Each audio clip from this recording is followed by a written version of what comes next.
What's going on, folks? John here from Dad and Mad, and I'm out on the trusty Bandit. This is Dad and Mad on YouTube. Stay tuned. Check this out. 3, 2, 1, go!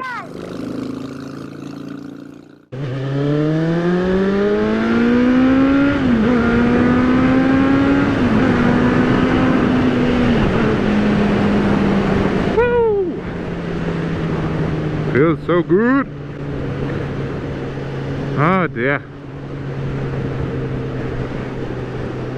See, I just wanted to do a little vlog while I'm on the way to our camping trip to talk about why I love the Bandit. And it all started before I was learning to ride. I had a mate who had a Bandit. I had an uncle that had a Bandit. I had a workmate that had a Bandit.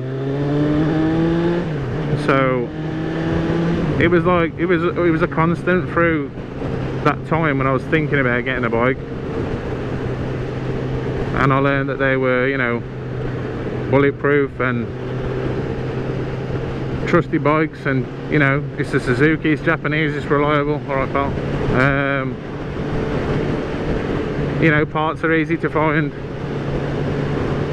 and if you look after them, they'll last a long time. So and they're nice easy bikes for a beginner bike. You know, they're a nice sit up naked bike, easy to maintain, and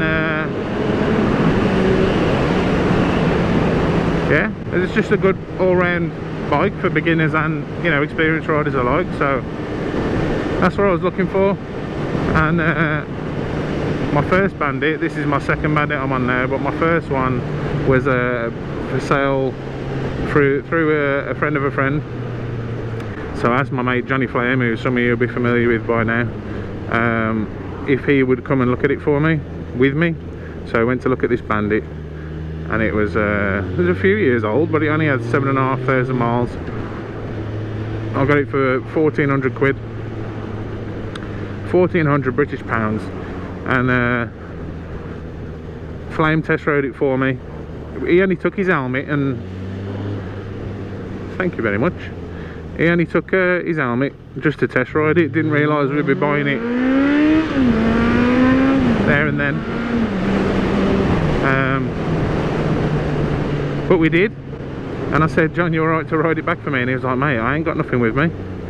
The bloke who sold me the bike said, I've got a pair of gloves. They weren't motorcycle gloves, they were just woolen, you know, winter gloves, not that thick, but better than nothing.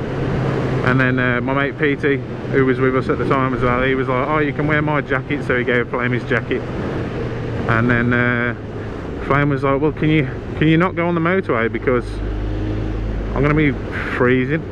And I said, mate, it's the only way I know. So off we went on the motorway. Flame followed us home, and then afterwards, I didn't have my license at that point, so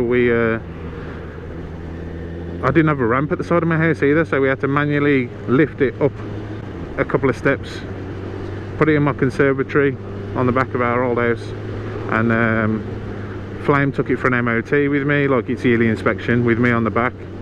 He helped me modify it, and then my first ever ride after I passed my test was on my Bandit with Flame. One of his last rides was with me when I was on the Bandit. So there's a lot of, like, you know, there's a lot of fond memories. That was my first bike, my first love, if you will, in the motorcycle journey. And it is everything people say it is. It is pretty bulletproof. Mine was a workhorse for me for about 10 years. I've been riding 11 years now. Mine served me well for 10 years until it started costing me a little more to maintain than it was actually worth, because it had been written off. I'd come off it. I got knocked off it, and it had been written off by the insurance company, so it didn't actually owe me anything. And it was starting to get to that point where there was a low end There's an oil leak on the bottom end of the engine, and I'm not mechanically minded enough to change that. it was either going to be an engine swap. After speaking to Black Country Motorcycle Training, the garage that I go to, it was either get an engine swap, and then that engine might not be any good. So do you want to pluck up that money for that, or do you take it all apart, strip it down? And the labour just would have been too much, and I wasn't willing to have it off the road and take it apart myself to try and save the money. So I got rid of it, and for the money I sold that one for, I bought this one off a friend of mine. I had to put new tyres on it, but other than that, it's been fine, apart from that one issue that you saw on one of my previous videos where water was getting in somewhere. But that's, fingers crossed, sorted now. So yeah, I love them. I do love them, and they're just so cheap, so easy to look after, so easy to get parts for. They're fantastic.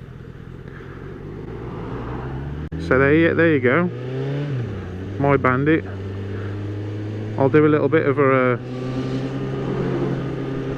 walk around it later, just to show you. It's rough and ready. It's got a rattle can paint job. It's got odd mirrors. It's probably got odd indicators. It's got rust, but I like that about it. I like that it's got character, and it's my workhorse, and don't care if it if I drop it, or if I scrape it, or if I lean it up against the wall, or woo! And this is why.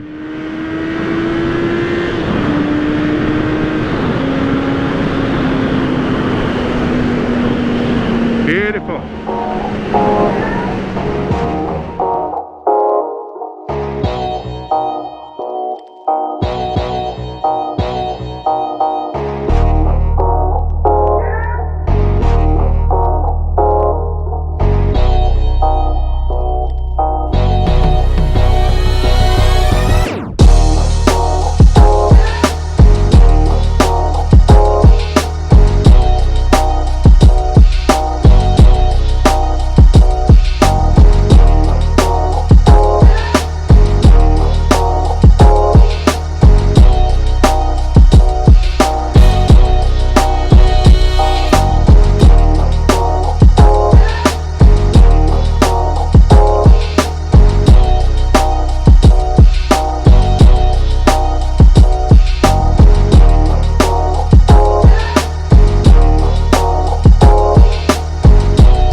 When the Sportster is not quite enough, this is it. This is my ride, and look at that view, folks.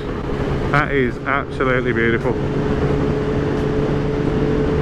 Love it. So there you go. Why I love my Bandit. Why I always love a Bandit. Great bikes. Take care, folks. See you later. Ta-ra a bit.